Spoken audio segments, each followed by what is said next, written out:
balita, dating Nueva Ecija Vice Governor Thomas Huson naghain ng reklamo sa ombudsman laban kay pork barrel scam o whistleblower Marina Sula dahil sa pagkakasangkot umano sa kanya sa fertilizer fund scam. Ang ulat, alamin natin sa aming kasama si Sweden Velado. Bitbit ni Nueva Ecija ex-Vice Governor Thomas Huson III ang isang fish liquid fertilizer na magtungo ito sa tanggapan ng ombudsman para maghain ng reklamo laban sa PDAF scam whistleblower na si Marina Sula. Di umano kasabwat ni Governor Aurelio Umali si Sula sa napabalitang fertilizer scam na kinasangkutan ng politiko.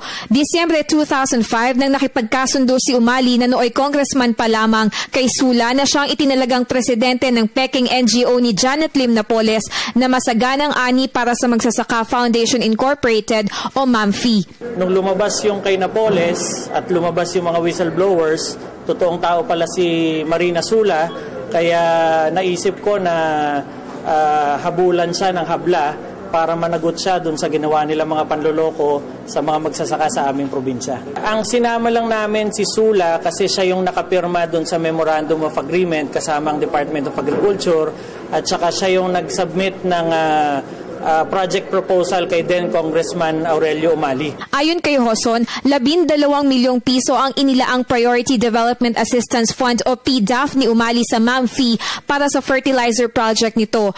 Ginamit ang pondo para bumili ng nasa 8,000 bote ng liquid fertilizers para ipamahagi sa mga beneficiary ng munisipalidad ng Gabaldon at General Natividad.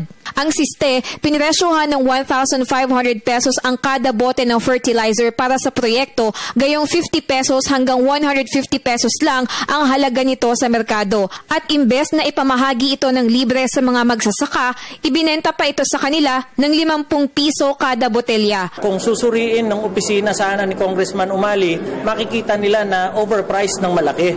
Kasi yung project proposal nakalagay doon, bibilin bawat bote ng fertilizer ng 1,500. Pero sa totoo, 150 pesos lang ang isang bote.